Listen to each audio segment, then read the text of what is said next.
Hey everyone, it's Terry. Before we get into this week's discussion, I just wanted to give you all a heads up. We are talking about Alice in Wonderland, and the topic of grooming and pedophilia do come up.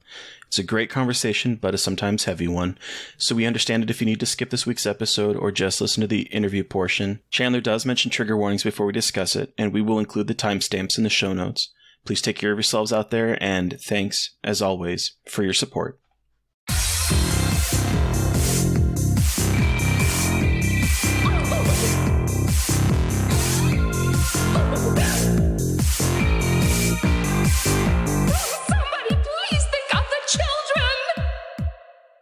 And welcome back to Scarred for Life, the podcast where we open up old wounds by looking back at the films that scared us as kids. I'm Terry. And I'm Mary Beth. And each episode, our special guest brings them a movie that traumatized them as a child. This week, our guest is Chandler Bullock. They are a writer and podcaster who's written for Morbidly Beautiful, Film Cred, and We Are Horror. Chandler is also the host of the Beauty of Horror podcast. Hi, Chandler. We're so excited. Hi. Super excited to be here. Thank you so much for having me. Of course. Yeah, welcome to the show. And like we typically do, I always like to take it back to the very beginning. How did you get introduced to horror? Okay, like a lot of people on your show, I was introduced to horror through a parent who was not paying as much attention as they probably should have. So my dad was going to watch some movies with the boys and decided, hey, that new It thing was coming out at the time. Yeah. 1990 when it aired, and I think I was about 3 years old, and that was one of the first proper horror experiences I had, because he had me that day, and my mom's like, what the hell? No, you can't show him that stupid movie. And they were separated already by then, so it's like one parent got me one weekend, the other parent got me the next, and so he got all the fun and joy of watching me respond to the movie. She got the fun and joy of all the nightmares that week. Wait, that's so funny, because it was the same thing with my parents. Like, my dad would show me, fucked up scary movies, and then I'd go home, and my mom would be like, cool, so, she can't sleep, she needs all the lights on in her room. You don't have to deal with that. And, yeah, it was the same thing. Oh, yeah. Gotta love some good old divorcee parenting back and forth. Woo! Yay, children of divorce. Anyway. Yeah. Real bonding. I was just thinking, because I mean, my parents are very lax in the beginning in terms of my content, but I feel like that was in the 80s, right? And I feel like now parents are a little bit more helicoptery and more, I don't know, overall wiser to the kind of content. And I'm wondering if in 20 years, people will have a Scarred for Life moment. Because I feel like a lot of times things have been sanitized. Well, I do think maybe you're going to hear it more and more that, hopefully as the show continues and in your 20th season or something. Oh, Jesus Christ. You're going to have people come up and they'll be like, yeah, well, I didn't really get fucked up until I was 19. And then I saw this movie because I was alone. And then my whole world changed because they had the helicoptery parents who... Or they, went to Walmart and tried to get what inevitably will be the edited films and stuff like that. I'm sure that might happen. But the other thing, though, is I feel like everyone has such a bigger access to the internet, so they can watch more fucked up shit so early. You know what I mean? Fair. I feel and I kind of had this experience a little bit. I was when I was in high school, I had the internet, so I could watch. I obviously watched stuff when I was younger, but as more and more kids get access to the internet younger and younger, I feel like a lot of the Scarred for Life stuff, though, might even be YouTube videos or TikToks. You know what I mean? Oh my gosh. Can you imagine 15 years down the line if this show ever continued, which I don't think it would ever go 15 years. But, but if it did, people's stories of so let's talk about the Slender Man or something like that, right? Instead of being a movie. So cool, though. That. I just think it's interesting, what that looks like. Because I also feel though there are still parents, there are more helicopter parents, but I also feel I know quite a few of parents who I'm very honest with my kid and I show them horror movies. You know what I mean? I feel there's two camps right now, and mostly because suddenly my friends are becoming parents, and that's a weird thing to experience and see happening. But they're a little bit more straightforward with their kids, I guess. Okay. Fair, yeah. I mean, I was around my... there are a lot of helicopter parents. I also know helicopter parents, and they're scary. Sorry, Chandler, what were you saying? No, you're right. There are quite a few of those that I've been around, but when you're talking about like more open ones as well, when I first came here to visit, I visited my brother and stayed with his family for about 3 weeks, and yeah, we were showing his 14-year-old kid the Texas Chainsaw Massacre and just a bunch of old horror classics. He'd already seen quite a bit, and if I obviously being in my field of like philosophy and stuff, I had to like, tease out like what is it that you're kind of feeling and thinking and what's kind of messing with you these days. And for him, he was really citing things like TikToks and YouTube videos. And frankly, as sad as it is, the news seems to be fucking up a lot of kids more than anything else because they're just like the world, man. Fair. I mean, like when we're recording this, a horrendous thing just fucking happened again in the news. So it's like, what is scarier than real life at this point? I mean, like it's just getting worse. Oh boy, we're already like getting dark as fuck. I mean, the problem is that I don't 10 years down the line want to be talking to someone and they're, instead of being like, okay, was it Freddy? Was it this that scared you? No, it was a school shooter. Like, I don't want that to be like live stream footage of this horrific event that like we somehow have horrendous amounts of access to in a hellscape that we call the United States of America. And like honestly, sorry, but like honestly, like I would say that too. Like as a kid growing up now. Jesus Christ. And like, okay, just really quick tangent. Imagine the movies these fucking kids are gonna make in like 10 years. I am so sad this happened to them, but I think we're gonna get some fucked up shit in the next 10 to 15 years from like these up and coming new generation of filmmakers. I'm so excited. It's going to be like so fucked up and terrible, but it'll be really interesting. Is that dark? Sorry. It could also be incredibly wholesome. You could just be like a complete counterbalance and just get more stuff like, super happy, freaky style kind of slashers. Who knows? That would be awesome though. True. Anyway, what was the first horror movie you ever saw? Like I said, it was Stephen King's It was probably the first one I consciously saw. But I would say that my first horror experience that I can remember having would have been when I saw Jurassic Park in the cinema at the age of 7 years old. That was the first one. I was like, I'm good age. Yeah, that was an age, that was for sure. I was not ready for that movie at all. Yeah, I can imagine that. I feel like those Steven Spielberg movies, Jaws or Jurassic Park, are like perfect for being like a 7-year-old and just being getting this shit scared out of you because you're not prepared for it. No, and because you're also expecting something that's like a little special interest as well, right? Jaws has aqua, life and sharks and beaches and stuff in it, and then you're like, it's that shark doing that shit. And then you have Jurassic Park, where that is not the dinosaur movie most of us kids signed up for. We're very happy to have had it, but woo! I mean, it's like in our episode where we recorded for it, I said I went to that movie expecting to be bored out of my gourd, because it's like, we're going to a movie about a park with dinosaurs. That's what we're going to see. You and then just being like boring? Yeah. Oh, Terry. We talked about this. I totally forgot that we talked about that. That was like, I lived in another part. That was a whole other lifetime for me. It was a whole other lifetime. That was a whole other phase of my life that I feel like I have blocked. It's like pre-pandemic me. But I totally forgot about that. Oops. So got introduced to it. Got introduced to Jurassic Park. Were you a scaredy cat as a kid? Oh, the worst. Yeah. Yeah. For one, I have a lot of strange phobias. I'm like, I heard your most recent episode, you had Prince Jackson on, who doesn't do bugs. I don't do bugs either. I don't like the creepy crawlies. Mainly wasps. I don't know why, but they just... No, that's valid. Wasps are horrifying. They're terrible. As someone who is apparently living in a wasp area where they're just like making hives in my doorway, I can relate, because I walk out and like... In my doorway. I open the door and there's like a wasp trapped in like the glass door and the door, And I'm like, how did you get in? And so I'm spraying outside and I look up and there is a little hive that he is starting to create just like above the door.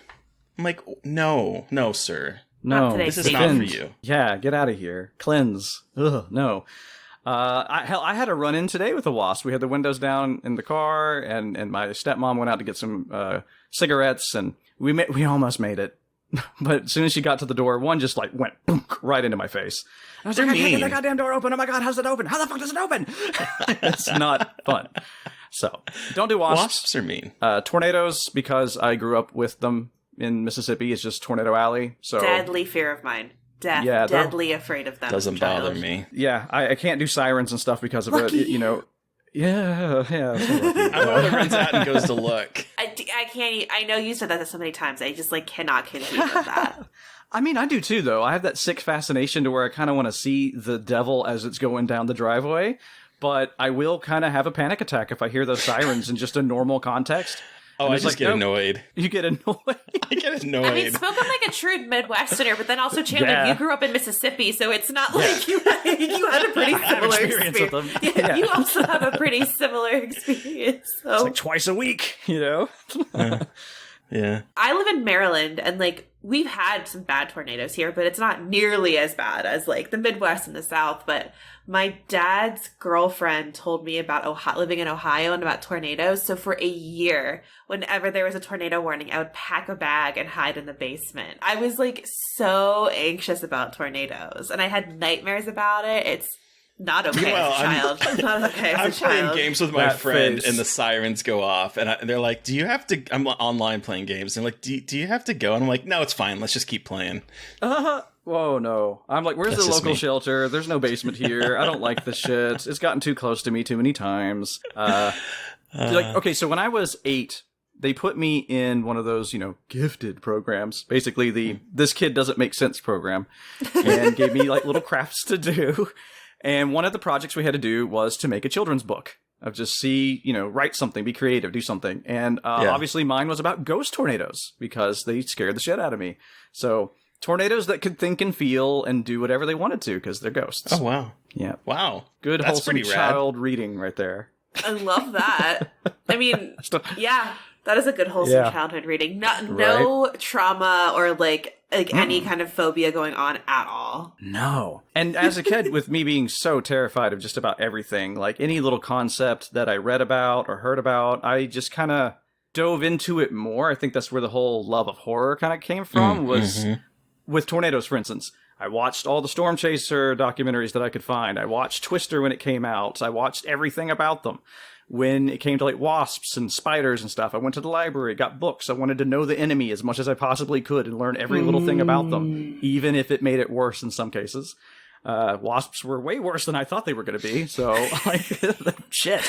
Yeah. They're fucked up. Yeah. They're a nightmare bug.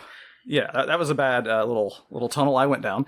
And yeah, so with horror movies too, I remember the first proper like horror concept to really fuck me up around the age of 5. It's my mom worked at a gas station, and I was there, and my brother, who is literally from another mother, but he is my brother. We grew up together since I was 3, in the same household, but just 2 different households basically in one place.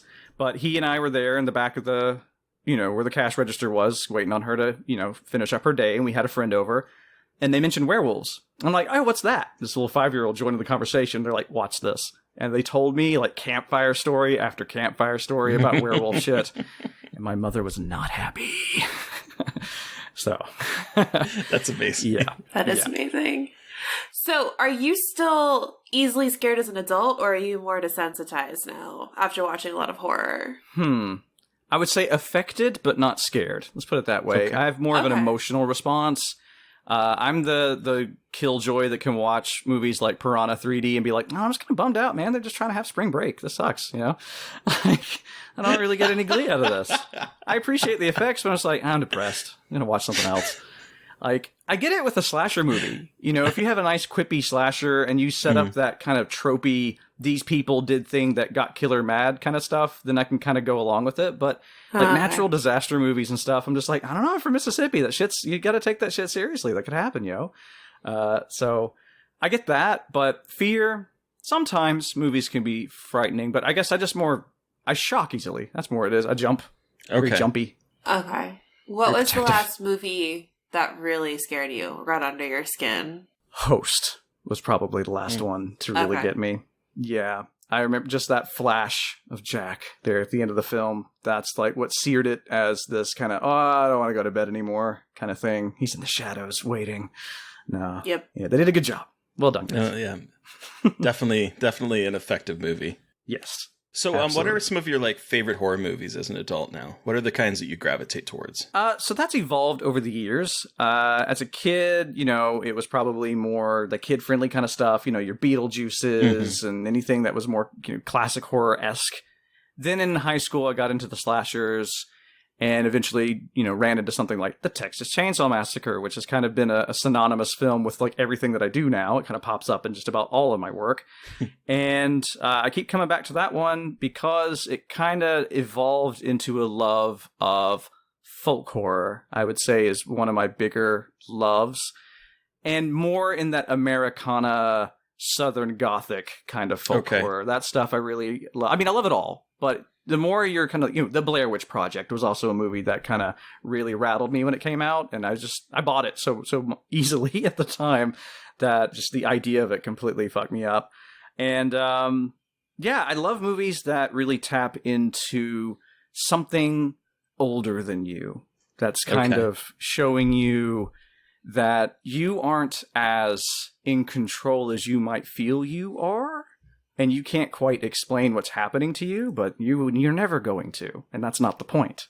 I don't know why, but I'm really drawn to those. They freak me out, and there's something powerful. Like, most recently I saw Satyr on Shudder, and I just really, really loved how that movie crafts itself in a way as if the movie itself is just like, by watching this movie, he's already got you. That kind of stuff. I just love that stuff. But I also love a good, 80s slasher and splatter film, and because of my podcast, extreme horror is becoming higher and higher and higher on my list, just from the sheer emotional wreckage that it can cause and the way I've kind of like, you pick yourself back up and you learn from it and you go. I've loved it so much. All of it, Terry, just all of it. Just everything, everywhere, all pretty at once. Pretty much. Giallo, I love it all. I love that though. Okay, so you write about movies. How did you get started with that? How did you get interested in it? Is writing been a passion your entire life, or is it something you picked up more recently? It has actually always been a passion. It's just one of those, I'm sure you can both relate to this, that you have passions as a child that get away from you because you start going either in a direction that other people tell you to go into, or you go into a direction you think you want to go into, and then you just suddenly get a whiff of the thing that you did when you were a kid, and you're like, oh, I remember being like so into this. And that's kind of what writing was for me. So I told you about the project I had to do with the ghost tornadoes, but before then, ghosts, by the way, were a big thing for me. Before then, I had to do a short story for class, and I wrote about a ghost shark that was haunting a kid who had a tooth on his necklace, and he just kept seeing the shark in his dreams and stuff. Oh, and so that's clever. I like that. It was fun. Clever. I liked it. They gave me like a little certificate for like a book fair or something because they liked it so much. And I just realized that as a kid, being neurodivergent for one, writing was a wonderful outlet for me to kind of get kind of caught up in that hyperfixation and do something productive. I was learning my writing skills. I was learning how to do handwriting, things like that. I remember in high school, I also tried to write my own version of like a Jurassic Park style story of a velociraptor running rampant in the town and getting up in like old motels and stuff and freaking people out. So fiction was there, and then I just started reading a lot in maybe junior high, classics, Poe, Irving, those sorts of people. Folk horror, told you, it was there early on too. And then when I started to do more work academically, I just realized how much I enjoyed kind of picking all of this apart. And when I got into philosophy, that's when I realized how I did like film philosophy as not really as a minor itself, but just as a course next to all the other film work that I was doing. And I was doing American studies for my bachelor, actually, but I did film on the side. And when I got into the philosophy part of it, I just realized how much you could really apply that to your own thought process and analyze it and apply it with cultural theory. And it just became a thing that the passion kind of blew up again. Then it fell apart for quite a while, actually. I had a huge just emotional blockage and breakdown for about 5 years. Didn't want to touch academia. It was freaking me out. I was burnt out. Some things were said that left some scars. Didn't want to really come back to it. And it really wasn't until the pandemic that I decided I needed something to do. I had COVID, and I got on Twitter, just started talking to people and wanted to make friends again. And I was also having some troubles with friends in my, personal life, and just, it's one of those like kind of crossroads moments in your life where you're kind of not really sure where you feel comfortable. Right. And I'd also stepped away from the horror scene online for quite a while because I was on Facebook and in multiple groups, and I don't know, I just didn't really care about the way it was talked about so much, so I just kind of drifted. So when I got back into it and started seeing people and seeing all these articles from like Bloody Disgusting and Dread and stuff, websites I hadn't visited in years up until that point, I was shocked to see it was more than just news, which is what I had last seen it as, just news and top 10 lists and things like that. So to see like really personal pieces coming up, I was like, well, I'll be damned. I have thoughts and feelings about this stuff too. This means a lot to me. And I decided to write a piece, and I forget which one it was. I think I pitched to Morbidly Beautiful first, just kind of on a whim, like, hey, I have an idea and I'd like to pitch it. It was a review. That was it. I just, on a whim, I was trying to do like YouTube stuff under my banner of Shockaholic. And I used that as kind of like press credentials to get to the Salem Horror Fest for their virtual edition. And I wrote a review for one of the movies, and I just had such a blast that, yeah, I love doing it. I don't ever have a lot of time to do the writing so much anymore, so I didn't get a lot out there. But what I have done, I've thoroughly enjoyed, and I'm so grateful for the opportunity that people have given me, because it's an old passion that I kind of lost track of, and I'm happy to have it back. Hell yeah. I love that. I love hearing that. Because I was the same way, where it's like, I started writing, did short stories, did all that, took a screenwriting course, did all of that, and then I sort of fell away from it. And to like rediscover that there are people that are talking intelligently about horror, and it's not just like bros talking about tits and ass and, that kind of shit. It's like there's actually thoughtful things going on. I was like, oh, yes, bring me back into this. So I can absolutely 100% relate to that. There's also that competitive side to it that I've had a lot with anybody that I knew that was academic or, intellectually talking about horror movies in any sort of way. They would just act like they were the ones who had the right idea. So, could you explain why I should believe your theory or any of that? It's like, well, for one, we're not theorizing the same way you might theorize the motivations behind something.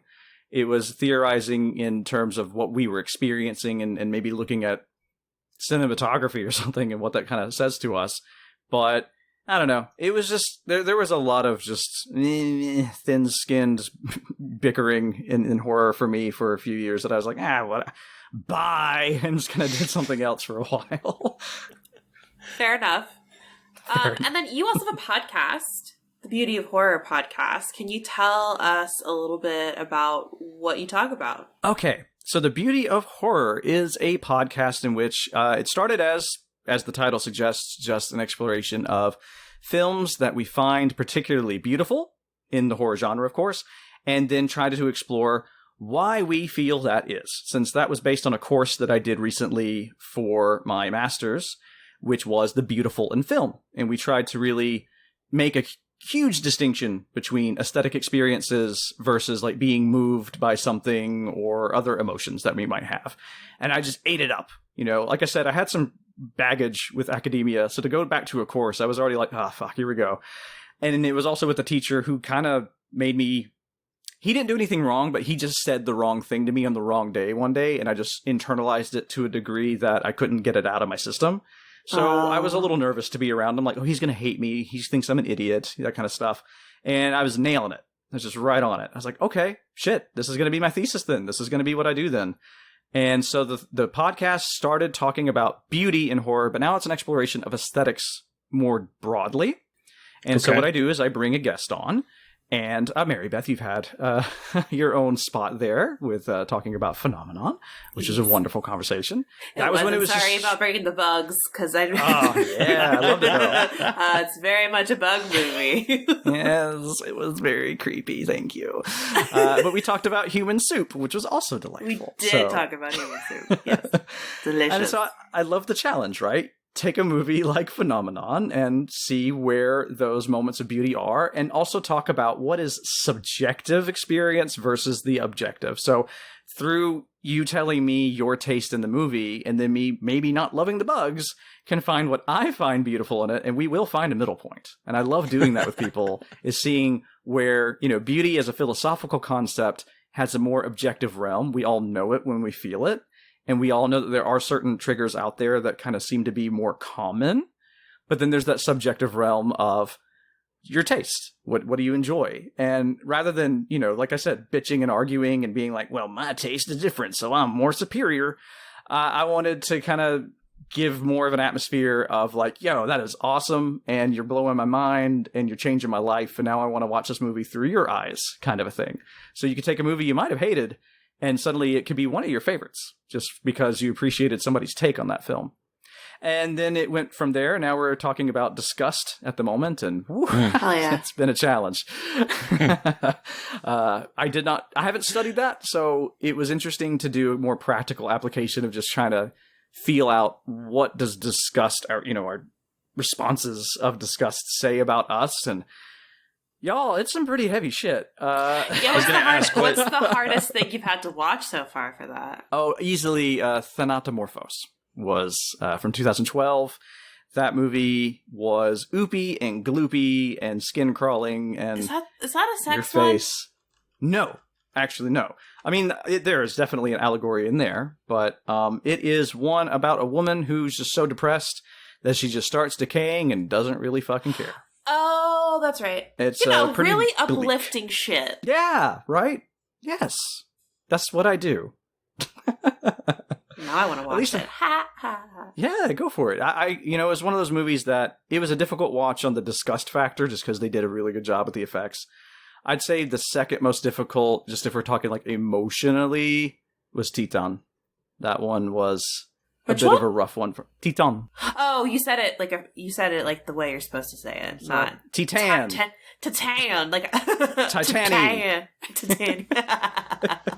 Oh, really though, for that movie. Sorry, before we move on from Thanatomorphos, okay, the tagline kills me. Rotting never felt this good. Is the tagline. Love that. So anyway, I accidentally taglined while we were talking, and I was just like, well, another day, another decay. This is kind of how the movie kind of plays out. Because she's just kind of, and just puts a body part somewhere in a jar and just kind of keeps going. It's real gross. Oh, yeah. No. Sick. And with Titan, that's just more personal stuff that kind of got to me. It was just a very heavy conversation we had, and there's a great exploration of gender and identity on so many different levels, and it's a lot of stuff that I'm kind of going through, which we're probably going to talk about a bit today, actually. Okay. Gotcha. Well, speaking, let's talk about the film you brought today, Chandler. Yeah. What movie are we discussing today? So, I don't know if this was an expected one at all for y'all to hear ever on this show, but it is 1951's Walt Disney's Alice in Wonderland. Hell yeah. So quick synopsis. Alice stumbles into the world of Wonderland. Will she get home? Not if the Queen of Hearts has her way. IMDb plot summaries are the best thing to ever happen to me. Oh, that was it? That was literally it. Love you, IMDb. That's all you get from IMDb. Love you. I do this on my show too, that we just use the IMDb one just to see if we feel that it had anything to do with what we just watched. Oh, it's the best. It's like almost never, they almost never make sense, but you're like, all right, well, I appreciate it for whatever this is. I mean, the details are usually correct, however few you usually get. Yeah, as is the case It's here. usually like skipping like the very tip of that iceberg. But all right, so let's go down into the rabbit hole. Why this movie? What about it is your scarred for life moment? Give us your horror story. Whew, okay. This is a complicated one, and I feel comfortable enough talking with y'all to have used this particular one, because this is probably, for me, one of the most kind of like guarded bits of media in a way. In some ways, everybody who knows me well knows I have a connection to Alice in Wonderland. I have a tattoo with Alice on. I have all kinds of memorabilia. I have an old book from 1916 of the original, Alice's Adventures in Wonderland.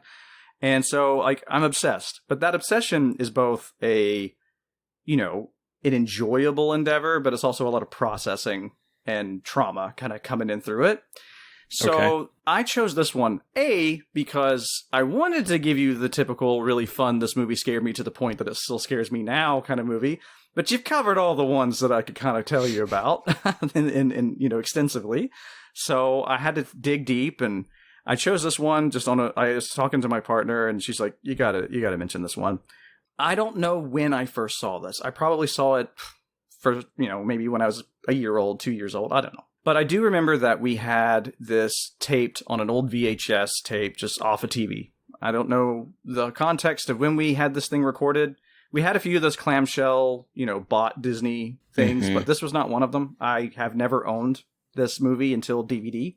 But it was one that I watched religiously, along with like Beetlejuice and a few other movies of its ilk. There are definitely all these movies that had like bright, vibrant colors, wacky scenarios, characters who were just kind of confused the whole way through. I loved those things. But this one always disturbed me deeply as a small child when I was watching it. And it was always something different. But, the mania in the eyes of the characters was a big one for me. But more, if you wanted more tangible, kind of what really, like a moment, I suppose, would have been the scene where Alice is stuck in the woods and she's just kind of had enough of that day. And then all the lovely little whimsical creatures that she's kind of been hoping to see show up, and they're all nightmarish. And it's not like they're doing anything wrong. They're soured by the entire experience of all the things that could speak and be around her. And for me, the way that this thing was drawn and framed and presented, it was so dark and weird, and I couldn't quite understand it. And I was so young the whole way through. Nobody ever really explained any of the movie to me. It was just a Disney movie. Go watch the Disney movie. So I'm just sitting there, and they don't know, but I'm just in silent awe and wonder of just is this real? What is that? I don't understand this. The language part of it, I didn't understand at all. So all the puns and the funny little phrases here and there, that didn't mean anything to me. I just saw cackling, crazy characters, leery-eyed staring at this child while she's confused as hell for an hour and a half, and then she gets lost in the woods, and literally the path that she is on is swept up away from her under her own feet. And I just stared, just thinking, this is the worst possible scenario. And that's always stuck with me, for a myriad of reasons, actually. Wow. Damn. Yeah, I was thinking that scene, watching it as an adult, that whole sequence where she's in the woods and there's at that point it's what is it, about probably 40 minutes into the movie, 50 minutes into the movie. Yeah. We're getting closer to the end game of the story, and we have seen so much weirdness, so many things that do not make sense, so many things that are literally insane. This world does not make a lick of sense. And I remember now just watching this thinking how haunting it was that there's a bird with a birdcage stomach that is eating other birds and trapping it in the stomach. That is some existential horrifying things that is presented as this very frivolous, yeah, it's funny, the bird is eating these birds and they're chirping in its stomach. It is a fucking birdcage devouring birds. It's horrifying. And you get to that moment where she finally finds that path, and then the dog with the broom for a face and a broom for a tail is literally is marking away any hope of her escaping. That fucking dog. I swear. And maybe it's also the Mississippi kid in me that this is you see a wild dog in the woods, you just need to get real nervous. I don't know. That something about that dog has always unnerved the hell out of me, even though he has the sweetest face. As an adult, I'm I'd probably hug him. But that whole scene, also, it's meant to be the sad part of the film too, right? Mm-hmm. That's where she's struggling the most, and it's the only real conflict you get in the story on a level that matters. Let's put it that way. The rest is just kind of superficial crap that she has to kind of deal with. A lot of it's frivolous, but yeah, that is exactly.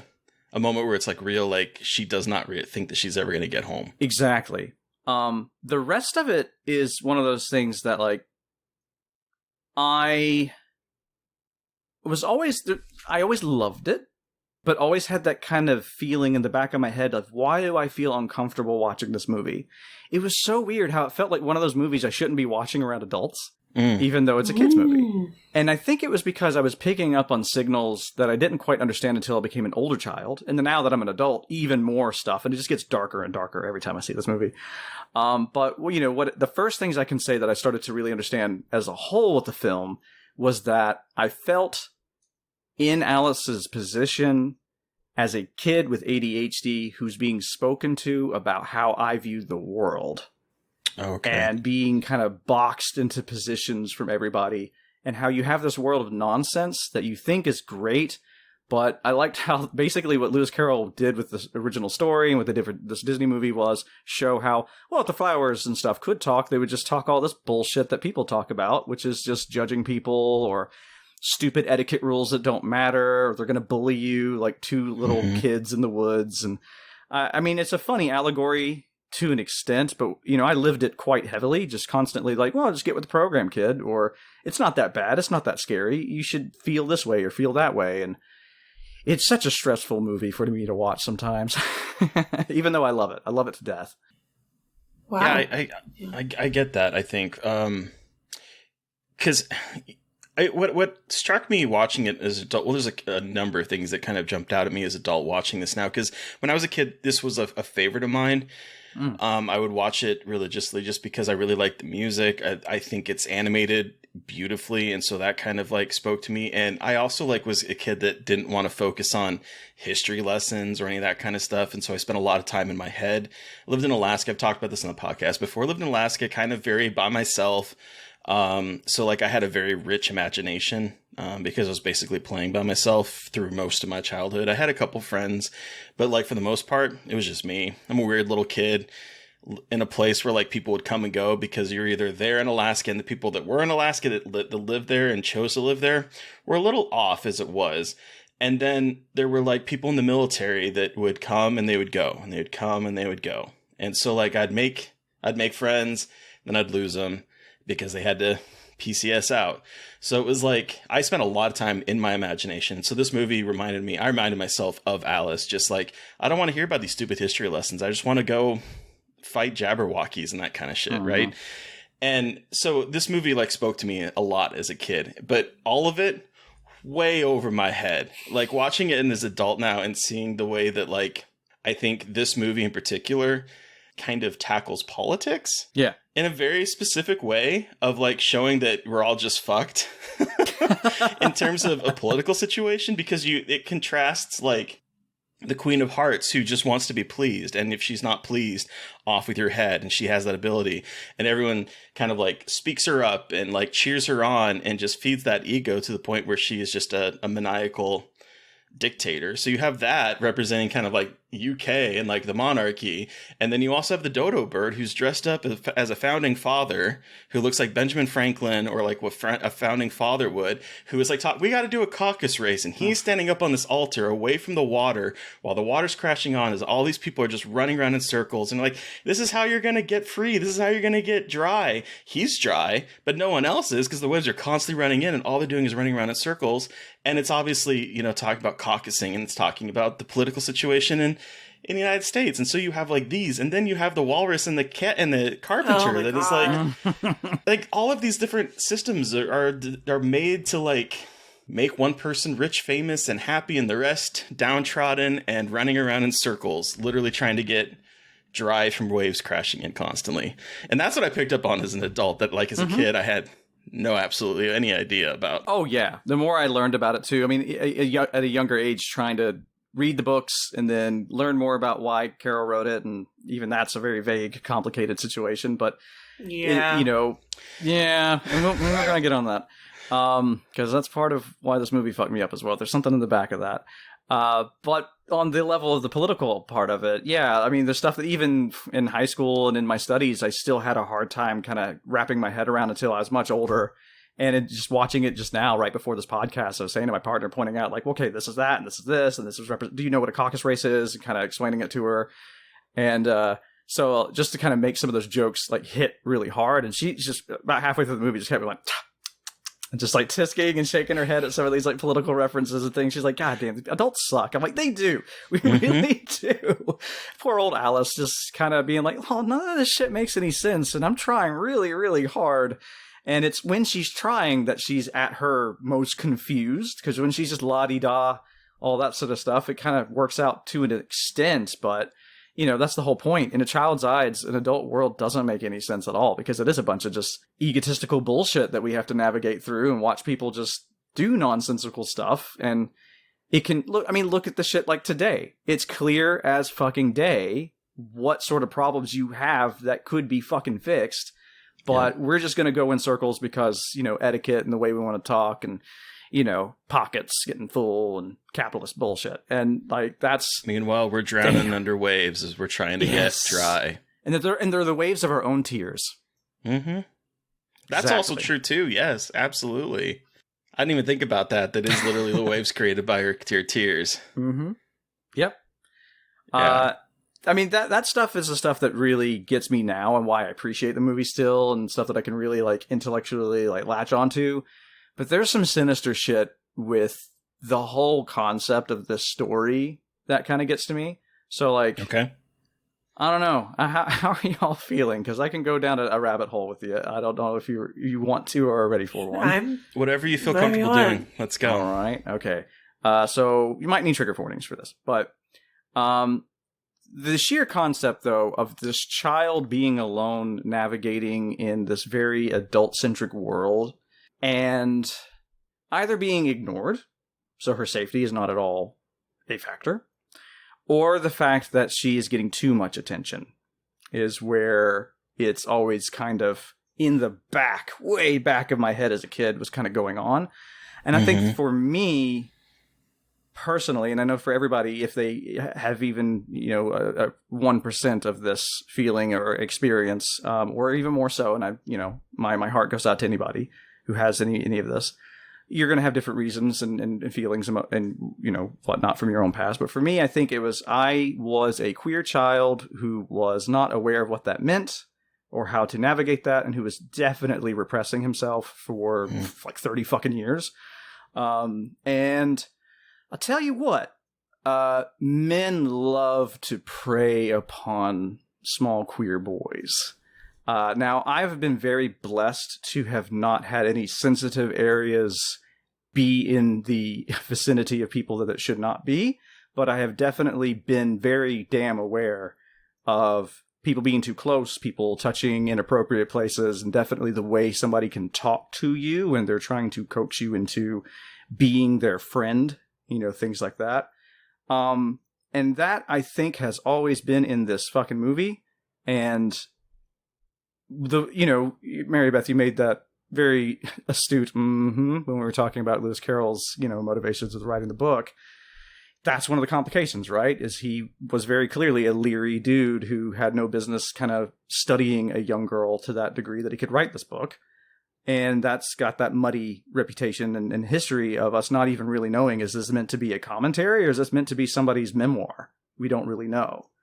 But that kind of predatory nature to it all has always been in my soul, basically, watching this movie, because that was shit that I could really relate to, is the way these characters talk to her. And the Tweedledee and Tweedledum scene, that's a very good scene to kind of point out. Now, they are children. They are depicted as children, and I think that's a very clearly safe thing that was done for the story to make that work.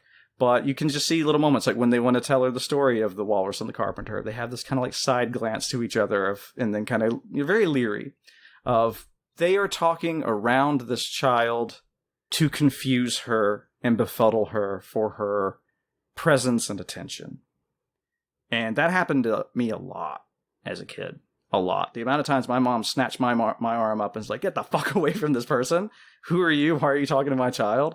And I didn't understand. I was just like, I'm being nice. You know, I was just a nice kid who wanted to talk to people. I could have been in some pretty fucked up situations because I was so nice. And my mom tried to teach me very strongly, like, you need not be so nice to people.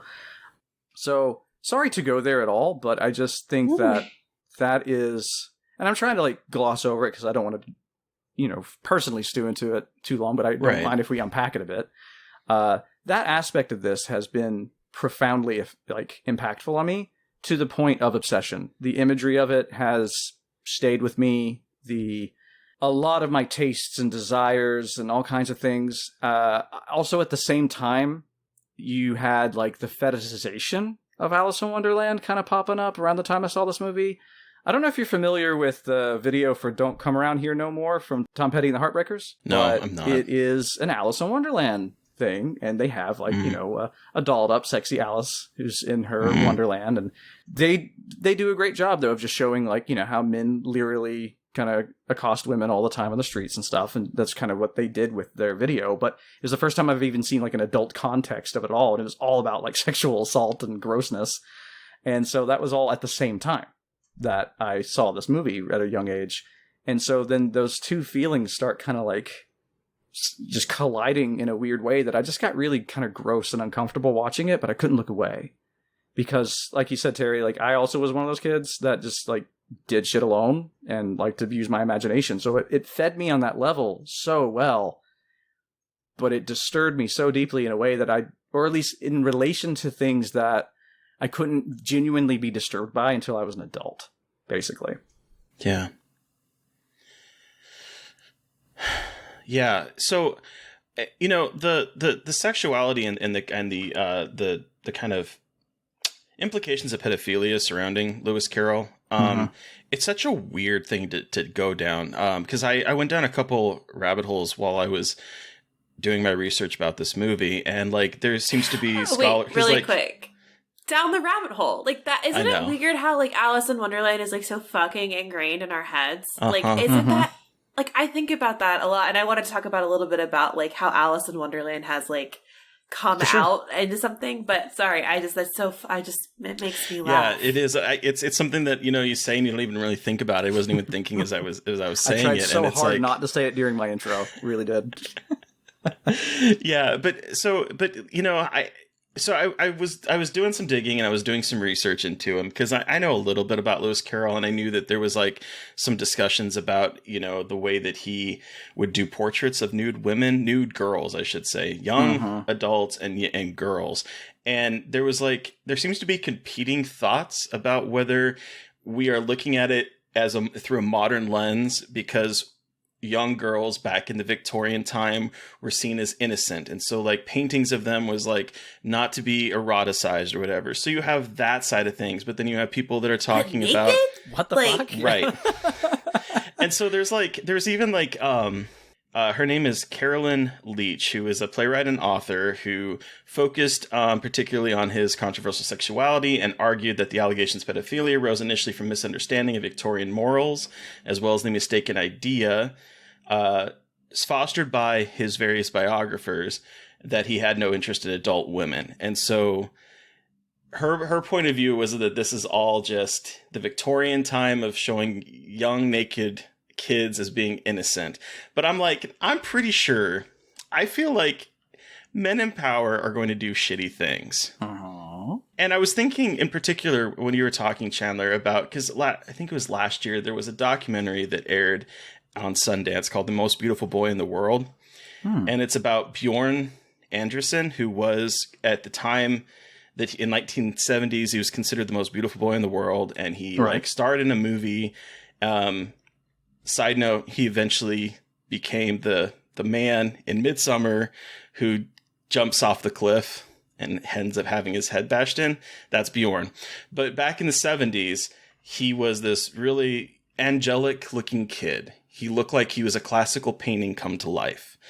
And he started to become famous and getting toured around these places, but creepy men started, grooming him and started coming around him. And so there's this idea of the people in power and the kids that either don't know any better or are being led down this path because of people that have that power. And so it's something that yes, you can look back at Lewis Carroll and be like, okay, maybe Victorian morals, but no, let's, I think that's giving him way too much credit. I agree. And just read Alice in Wonderland or watch the movie. I just watching it as an adult. It's just it's like we've talked about. Like it's a movie about a girl who's really confused the whole time, and she's just getting fucking screamed at, and things are thrown at her, and things are pulling on her, and it's just like her being thrown into this like confusing, awful mess. We're just watching it happen. I don't know. It's just, that sounds maybe too deep, but it's a weird experience, especially in the context of that. And I'm sorry. No, I just don't think people painted like naked Victorian children. Like, as someone who took one art history class a long time ago, which obviously makes me a fucking expert, like, that was not a thing, really. Like, naked girls, I don't know. I don't think that. I think that's quite a stretcheroni if I've ever heard one. He's not gonna like give you a gold star for praising him. Like, what are you doing? Sorry. Right. I just like see, but like according to the biographers that we're talking about his life, they were claiming that studies of child nudes were mainstream and fashionable in Dogson's time, at Lewis Carroll's time, and that most photographers made them as a matter of course, including Oscar Gustave, Ray Jonder, and Julia Margaret Cameron. And child nudes even appeared on Victorian Christmas cards.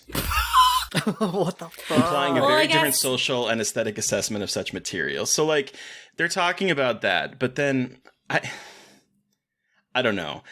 I just know that men in power do terrible things because they can get away with it. And so the fact that you have people photographing in a Victorian time when like everyone had to be prim and proper, it seems like an easy out. Not to mention, it took you hours to do a photograph like that, too. Like, it was an extensive period of time that you had to be there doing this activity, which, I'm sure is mainly men who decided to do that shit and be those photographers who wanted to do all that. And the water gets all muddied, though, with Carroll just because of the commentary in the story, because he is indeed talking about how fucked up people are and predatory they are, breaking down the whole, like, starting capitalist systems and stuff at the time. But then it's like, yeah, but it doesn't mean that you are immune from being a creep. You know, that's just, you could defend your creepiness. Importantly, though, I feel like he doesn't have as much of a grasp on, like, gender stuff here. And I mean, like, I know it's Victoria, like, it's a long time ago. And it's like, but I'm like, he's talking about all of these like capitalist structures. So in my head, it's not too far out of the realm of possibility that he had some kind of semblance of understanding of like gender dynamics in that time period. Like, just an assumption on my part. So like, to not comment on that, in my opinion, with so many other commentaries he's trying to make, kind of speaks volumes to me, especially in the context, you know what I mean? Like, you're not gonna really acknowledge the fact that she's a girl. Like, a little bit he does, but doesn't really like look at how these creepy predatory men characters, even though they're so silly, like, they're gross.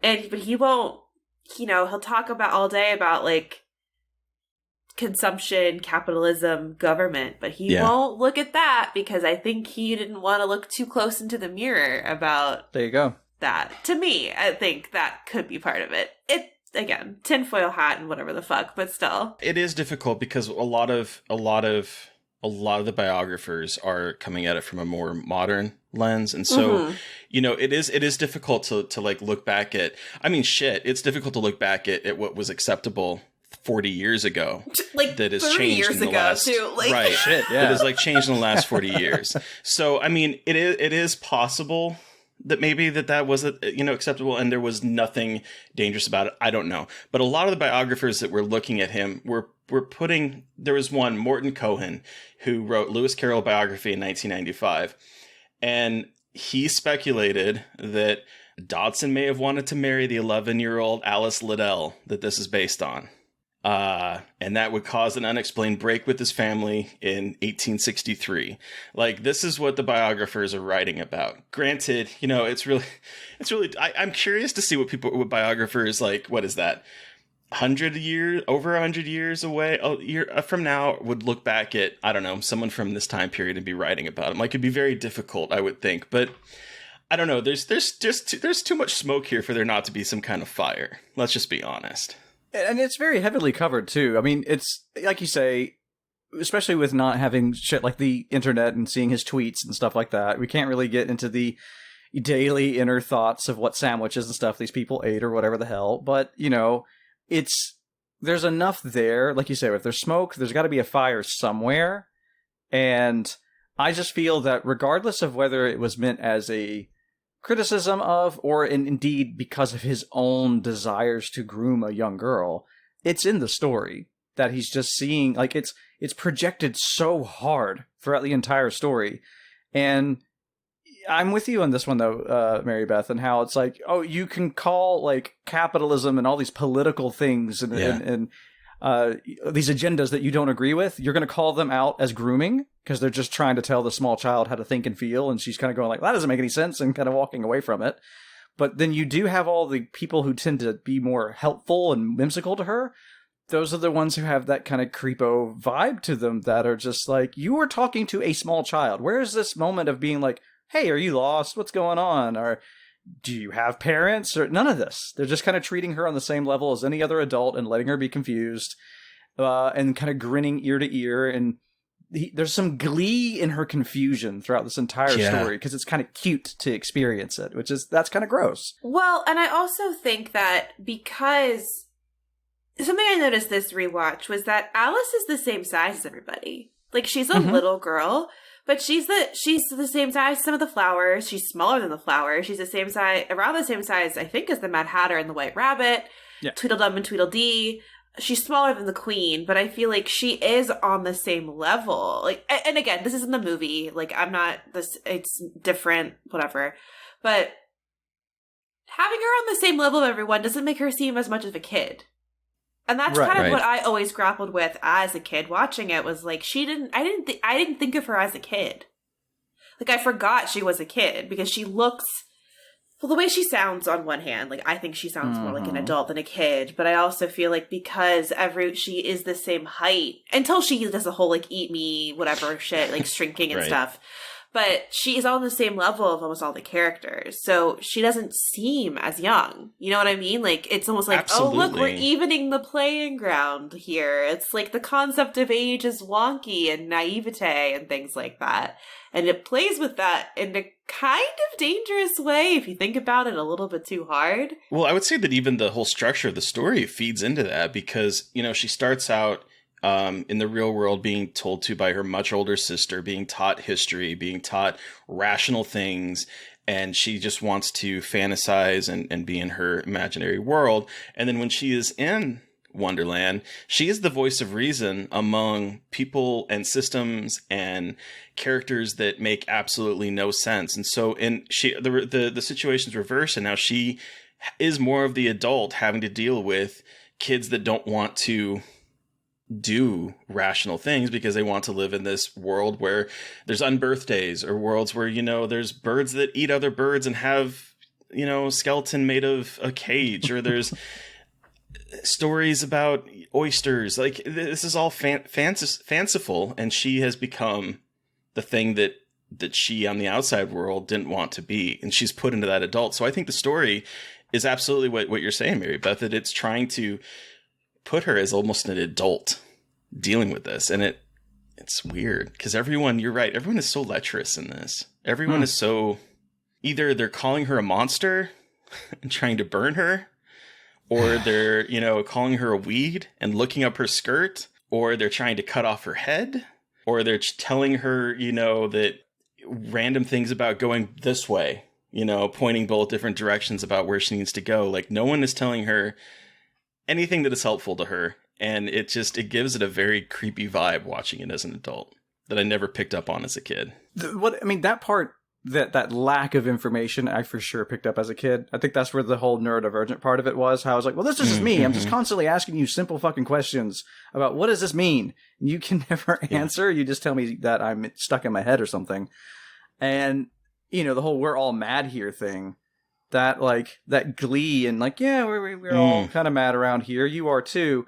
On one hand, a lot of people have turned that into a more empowering kind of thing, especially I would say a lot of neurodivergent people would have done so because we're like, you're right, you're goddamn right we are. We're over here and fuck your normalcy, I guess. But for the rest of it, that putting that, that's something that I never really thought of. It was putting her at that kind of equal level with everybody, since they are all portrayed as adults. It could have also attested to some of the things that I was being so disturbed by, because, I mean, I've had it before. I'm sure I don't know if y'all have had it before, but I'm sure maybe you have.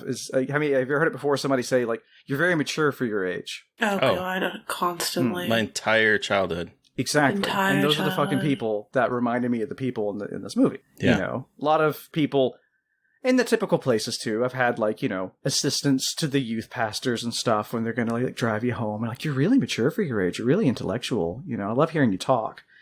And I find that this movie and the book as well, they take that kind of, say at the beginning of it, when she's like, I just want to live in my own world and live in a world of nonsense. The way she's speaking, because it's the words of a man in his 30s who was trying to be fun with his wordplay. It's very fun, intellectual kind of breakdown of language and linguistics and how she's talking about nonsense.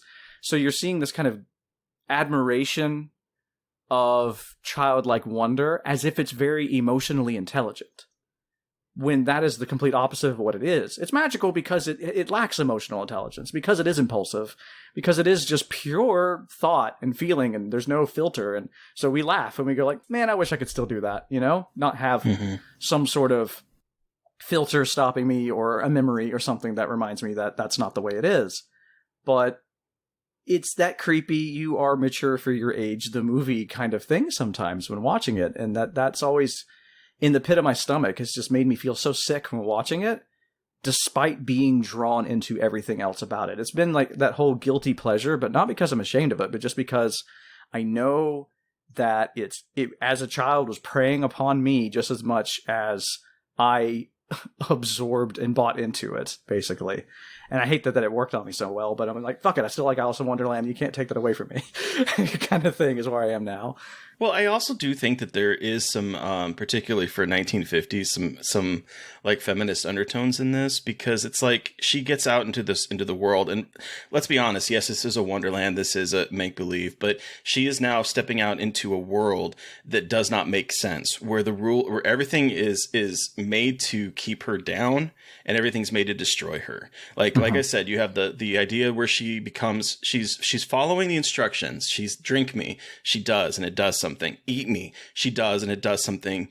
She gets in the house and the cookies say eat me, and she becomes a giant creature, or a giant version of herself, and everyone thinks that she's a monster and want to burn her. You have the Cheshire Cat that is like leading her down wrong paths. You have the bullies, I call them the mean girls, the entire like flowers that are like at first like just singing about themselves and how beautiful and wonderful they are, and then they think that she's a weed and she's not worth any of their time, and so they go send her packing. Like all of this structures is someone going out in the world and realizing that all of these powers to be, regardless of whether it is a friend group that you might think, oh, these are lovely flowers, they might welcome me in as one of them. No, a tea party. This tea party is mad. It doesn't make any sense. The people that are in power, the queen, the story of the walruses, like all of this stuff is meant to do one thing, and that is push her down. And so I think there is some kind of like satire going on in this particular adaptation of it that feels a little feminist. I don't think it necessarily nails the mark in terms of like tying it all together and tossing it off a bow, but it's also an animated movie from 1951 from Disney. But like I think there are some things in here that it is exploring in an interesting way. Yeah, I can see that for sure, now that I'm thinking about it. Like in rewatching this and talking about it, I realized that Alice in Wonderland scared me so much I like didn't ever want to watch it. I think something about this movie is so deeply sinister to me that fucking freaks me out.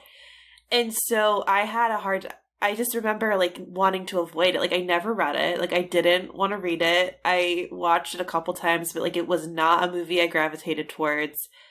I saw the Tim Burton adaptation, and that's a whole other nightmare scenario we don't have to talk about. But like it got to me a lot, and I think it was, I'm thinking about this now, so this is like very much me off the cuff realizing things in mid-conversation, that I think I so much needed control as I was like, as a kid, due to like a lot of family stuff and et cetera, family trauma, that like the idea of being so able to control your environment and know what's going on, like, sent me into a spiral, because I was always the one that had to know what was going on and make sense of everything. And the idea of not knowing what was going on was like my worst nightmare. Like, I would have nightmares about stuff like that. So I think it just like tapped into a part of my brain that was just like, that's the no-no zone. Like, we don't want to go to that part of my brain. And I still don't want to go to that part of my brain, but like I had to watch it kind of in clips because I like didn't want to watch it. Like, I don't know how to explain this to you. Like, I just had a burning desire to never watch this movie again. And like, it's so weird. And I didn't think about it until this podcast episode. And I was like, what is wrong here? Like, there's obviously something happening why I'm having this reaction to like not wanting to watch this movie again and having to kind of experience it like through YouTube clips more than anything else. And I think that's it. I think it tapped into this weird thing I had as a kid. And it makes me think about that in a way that is hard. Like, to put it in, like, it's hard. And, like, yeah, it's very bizarre. I just, like, watching, like, the Walrus and the Carpenter. I don't remember the context of why I remember this part so much, but like a very distinct memory of watching it, and I can't remember why, but like there's a reason why that sticks out in my head. And like when I think Alice in Wonderland, I actually think of the Walrus and the Carpenter. Me too. And then I hate the flower scene. I hate it, and I don't trust pansies anymore. As a flower, they're smug. They turn on you. Whenever I see a pansy, I turn this around to funny. I look at me go. I see a pansy and all I see is those fucking little faces, and I get so angry. And I still to this day little face on your face. Pansy, I know. And like, they're not even the I remember them. I thought they were the mean ones, but all of them are so much worse than the pansies. But for some reason, the pansies are the ones that I'm like, fuck that flower in particular because of Alice in Wonderland. I'm actually A, I'm sorry that you felt that way. B, I'm really happy to hear this.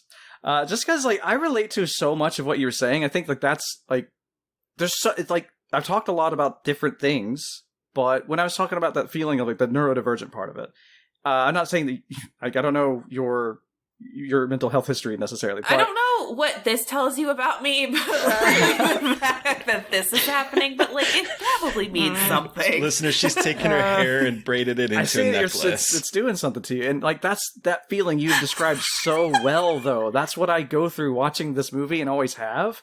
It is indeed that struggle for control, and and I guess that's the point of the film too. If you're going to look at the moral for the children of the film, it's like, look, you can want to live in your fantasy world, but unless you can control it, it's not all fun and games. Like, it's still just going to be irritating nonsense all over the place. But damn, like the way that they really just show all these mean girl behavior and stuff that is unfortunately very triggering stuff for a lot of people, and it's just frivolous. Ha ha ha ha ha. Kids deal with this stuff, isn't that fun? It's I just thought, I don't know. Being a kid is a nightmare, a waking nightmare. For a lot of kids like us, it was totally terrible experience. Also, I think another thing to get into a little bit of my bread and butter, if you will, bread and butterflies. I remember aesthetics. This movie came out in 1951, and there's the prototype for Giallo at the very beginning of the film when she's going down the rabbit hole. That's one of the darkest, most eerie, sinister kind of moments for me because it's not fun and games. It's weird in the wrong way. And then I'm looking at the color palette, and I'm like, this movie has shaped me too much. There's just too much. I love all these colors. I love all these weird fucking shapes. Anything off-kilter and tilted, I'm really into it, and it freaks me out at the same time. But yeah, the greens, the reds, the blacks, this weird kind of purple hue on things. The way the lights are kind of like... There's one lamp that shows up that she clicks on, and it's like this really warm, dim kind of lamp. The way it hits everything. Disney movies were so good at their coloration at the time that it's just in a world of its own. God, that one came out naturally, I'm sorry. It's just... I never noticed it until now, getting more deep into studying things like aesthetics. I was like, this movie. There's so many people who got fucked up by this movie and started making movies and then fucked us up with actual fucked up movies with the stuff that was already in the visuals of the film. It's a very impactful film. Well, yeah, and like I'm just all I can think of is like "Go Ask Alice," that Jefferson Airplane, that the Alice song, like White Rabbit. Yeah, White Rabbit. Like one pill makes you smaller, one pill makes you whatever. Who sings that? That is Jefferson Airplane, yeah. It is? Okay, cool. I was like, I swear to God, I said it with such confidence, and I was like, oh no. You did. Oh no. Nailed it. But like that song and how Alice becomes associated with like doing acid. And like, yeah, okay, I get it. Like, obviously. She's licking mushrooms, yeah. Oh, yeah. Like, licking mushrooms, like going through all this like crazy shit where like everything is fucked up and weird looking and like, oh, it totally Meeting the makes sense. high caterpillar. Yeah, like, I totally get why it kind of got this reputation. But at the same time, I don't like it because it makes me so uncomfortable. And I'm like, Alice in Wonderland is not fun. Like, I don't want to be there. I don't want to go to Wonderland. Like, stop me. It's so weird. And again, I'm unlocking all of this right now. So, like, you are witnessing me processing trauma in real time, everybody. Like, wow. You know, it's interesting that the connotation with drugs. So, like, this movie was a bomb on release. Really? Yeah, when they released it almost in killed 1951, Disney, actually. Yeah. it only grossed $2.4 million in domestic rentals, and the film's budget was $3 million. So the studio wrote off $1 million loss, and then no one ever talked about it again until around 1971, when the film was being screened in several sold-out venues at college campuses. 1970s. Oh, wow. College campuses. And then in 1974, Disney gave it its first theatrical re-release. And the company even promoted it in tune with the psychedelic times. Great marketing. Using radio commercials featuring the song White Rabbit performed by Jefferson Airplane. And then it was re-released in 1981. So it was because of the 70s. It was because of all the drugs and all of the, college students refinding this film that this became such a landmark film and an iconic film. Because let's be honest, when you think of Alice, this is who you think of. Mm-hmm. Also, like, it's a horror movie because that happened, I feel like, too. I feel like that happens in so many horror movies. Mm-hmm. So I'm like, Alice in Cult Wonderland. classic. It's an honorary cult classic. Happy to bring it in that way. Yes, but I did before we forgot. When we were talking about the giallo, the aesthetic of falling down that tunnel, that as an adult was like a moment of this movie is really nihilistic because she's crawling, Dinah's chasing behind her, and then she tumbles and she's like, okay, goodbye, Dinah. I guess this is my life now. Yep. Like, it is like a 1951 version of the This Is Fine dog sitting in a house that's burning. Like, I guess this is life. I'm falling to my death? Question mark. But bye, Dinah. Like, it's so like, I was like taken aback by how like chill she was at this prospect of just falling down a hole that who knows? Maybe I'll fall out the other side, she says, Don't know what's going to happen. It's wild. I guess the history lessons were really boring, It's like, I'm done. I mean, that was not my favorite lesson in school, let me tell you. Also didn't help that my English teacher was like this guy that liked to wear polos and he was always cold and his nips would be out. Oh. Just like... Wow. That's a pressing comforting up against sight that for polo. sure. And that's what I call core memory. Being taught American history by the professor with the too tight polo shirt with nips that obviously are very affected by the temperature. Wonderful. It's very sensitive man. Yeah. Very. And, I think that a lot of what we're saying as well, the honorary horror status of it, I mean, that's also, I'm trying to talk through this image being seared into my head, because, like, what color was the shirt? I need to know. Oh, the teacher? Yeah, because that's what's being seared into my mind right now. Well, I need to get this any up. color, blue, any color, white. The memory's not okay. He would change. Like, it was like every day he would wear a polo. Damn. And every day it must have been like freezing in the place because they would just be nips out. It's good air conditioning. Okay, good to know. At least you weren't roasting at school, Terry. That's what I'm getting out of the story. Yes. I'm happy for you. And I do not like being hot, so I was like, okay, sure. Nips out for Benjamin Franklin. No.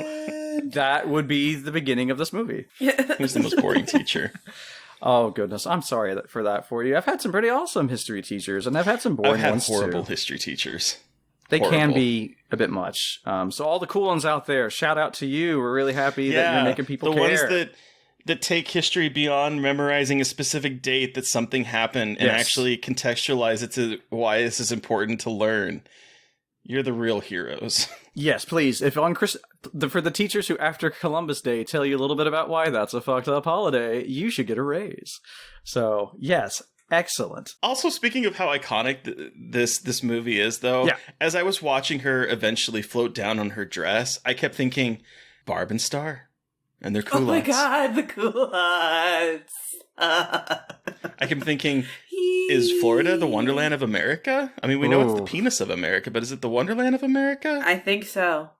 I think it might be. Does have unexplainable A place that creatures. doesn't make sense. Yes. On that incredible note, do we want to give this a rating out of 5? Is there anything else we want to talk about, or are we good to just go from culottes right into our sick, nasty rating out of 5?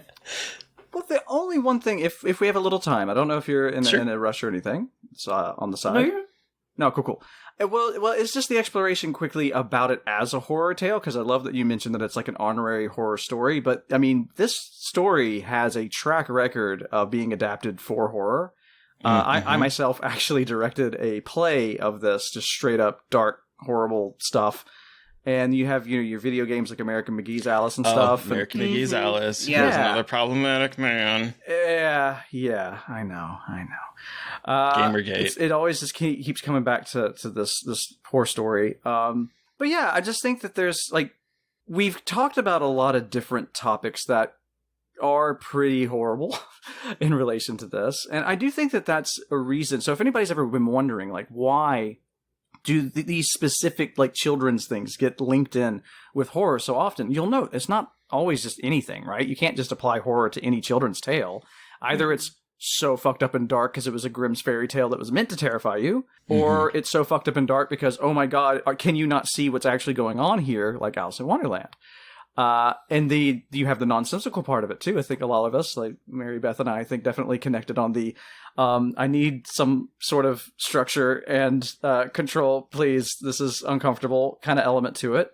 It's just an interesting way to explore horror, and I think that like, I don't know. I just kind of wanted to like bring that up, just how I think that like not just an honorary horror, kind of like a proto horror story in a sense, but absolutely. I think it's okay. Now this is me thinking in the moment.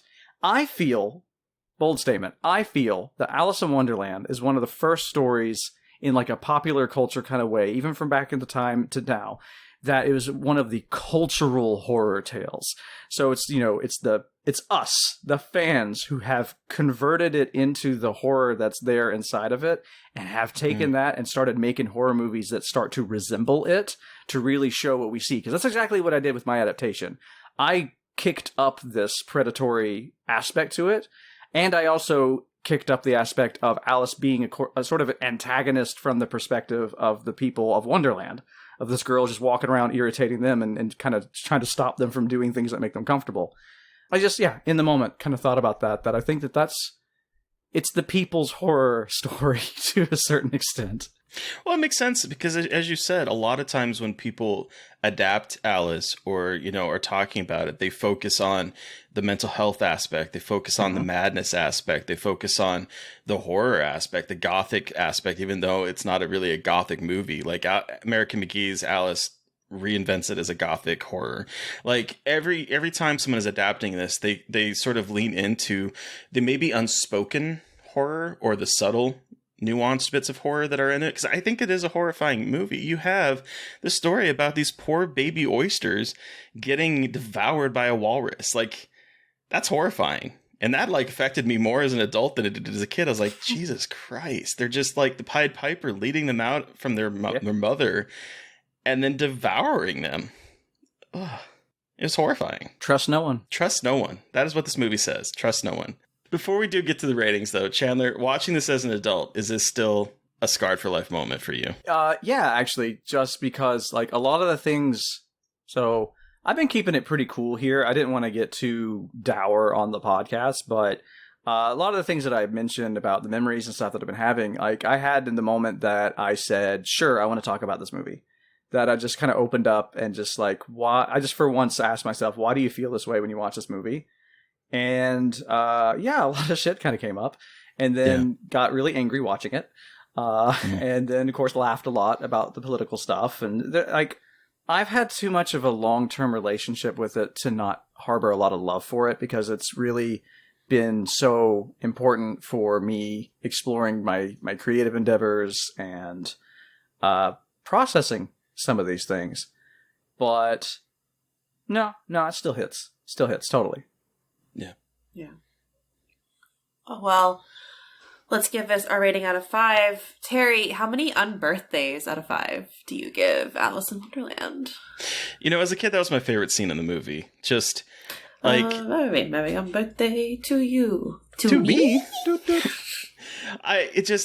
I loved the character, the Mad Hatter. I thought he was so silly. I love the March Hare. I love the Dormouse, the sleepy Dormouse that they have to rub jam on his nose to like settle him down.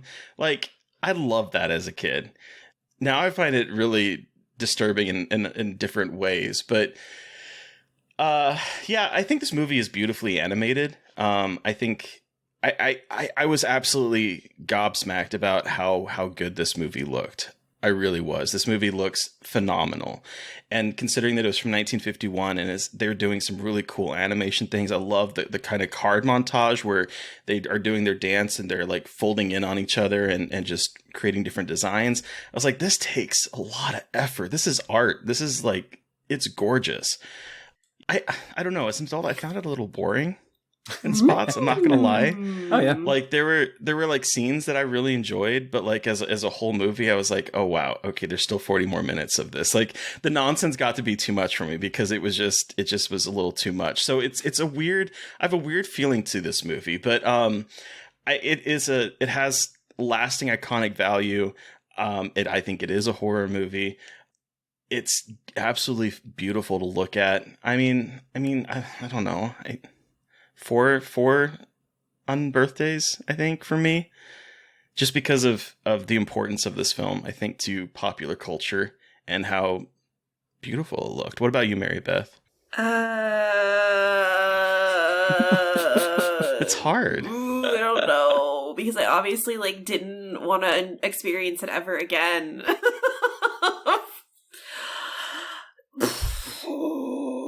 Because it's like, do I rate it based on personal experience or technical? And like, it doesn't matter because this is a fucking podcast and we do what we want. Like, it doesn't affect anything. But it's like, it's hard because it's like, it's a 4 on birthdays and we're looking at the impact and the technical accomplishments and like how ingratiated this thing is into society. And how beautiful it is. And then it's like a 2 in terms of its emotional impact, in terms of it like took me by the throat and said, look at your insecurities and fears. And then, which it should be a 5, I guess, for that effectiveness. But at the same time, I was like, no, never again. So I don't know, 3. Let's split the difference and give it 3. There we go. The average. But Chandler, you have the final word. How many unbirthdays out of 5 do you give this movie? Before I jump into that, I just want to say how wonderful. Knowing the movies you watch, Mary Beth, it just fills my heart with so much joy to know that this Disney movie has topped so many of these horror movies, and how no, it's so effective. I can't even give it a high score. My stupid ass be watching fucked up shit and like nihilistic, terrible things and loving Fucking it. Disney. And Alice in Wonderland, I'm like, absolutely too real. not. Yeah. Like, that's too real. Too real. Yeah. So on that note as well, because I'm also a glutton for punishment when it comes to my cinema, and just like thinking, I guess, a little too much. That kid never stopped thinking. For me, talking about, let's merge the two of the things that both of you were talking about. I'm going to put it at a 4.5. Okay. And the only reason that it's not going to get the 5 for me is because I do agree with you, Terry, that everything from Queen of Hearts on, I even this time, I was just on my phone thinking, doing other things, because I feel like that's where the movie meanders to a point where it's like, I get your point, your satire is clear, it's not very interesting. Whereas everything else is just so fascinatingly just bizarre and disturbing and emotionally there. You know, it's a very aesthetically attacked kind of experience, whereas after that it's really just listen to somebody complain for about 15 to 20 minutes. And yeah, so it's 4.5 on birthdays because it is very special to me. That makes sense. Well, thank you so much, Chandler, for joining us to talk about Alice in Wonderland and sharing your story. We really appreciate that. So where can our listeners find you, and what do you have coming up that you can share with your podcast and writing? Oh, well, thank you so much for having me. I've just been such a fan of the show, such a fan of both of you. I love just like even being able to talk to you on Twitter is awesome. I want to put that out there. And where could you find me? So you can find me on Twitter mostly, and that's @_Shakaholic. And you can also follow the podcast, which is @BeautyHorrorPod. So when it comes to things that are coming up or going on, I actually just started up a website, actually, that is something I'm super, super excited for and proud of. And it is a kind of an extension of the podcast. And it is spreadthebeauty.org, where I will feature writers from all over the place to just kind of do the same challenge that I give people on the podcast, which is to think about horror films from the lens of aesthetics and emotion. So how do they make you feel? What aesthetic choices here are leading you down a particular emotion, and why? Go dive deep, share with everybody. And if you're not into that, maybe you want to share more on a why does it work kind of side of things. So maybe you want to go a bit more analytical and talk a bit more about film theory and structure and analysis. So I'm trying to give a spot for aesthetics to get a bit of a home and a hub. And I also want to kind of use it as a place to kind of link back to people as much as possible and make it a hub where all the people out there have different places that they call home, and it would be nice if you're just reading somebody's article, you just know, go there, find their stuff, go here.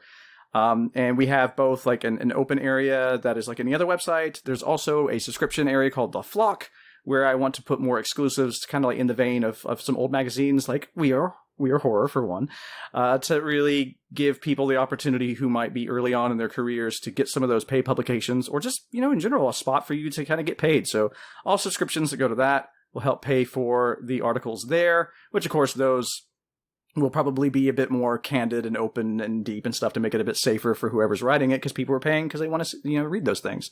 So, we're doing some stuff and building some things, and I'm super excited with everybody who's been helping out with it, and yeah, we'd love to see you there. Awesome. Congratulations. Thank you. Yeah, launching the site. It's hard stuff, but it's awesome.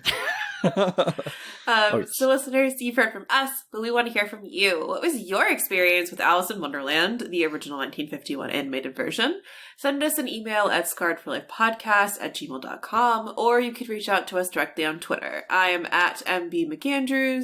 And I'm at Gaily Dreadful. And of course, don't forget to follow the podcast on Twitter at Scarred Podcast. And please don't forget to review, rate, and subscribe if you like what we're doing, because it helps with the algorithms.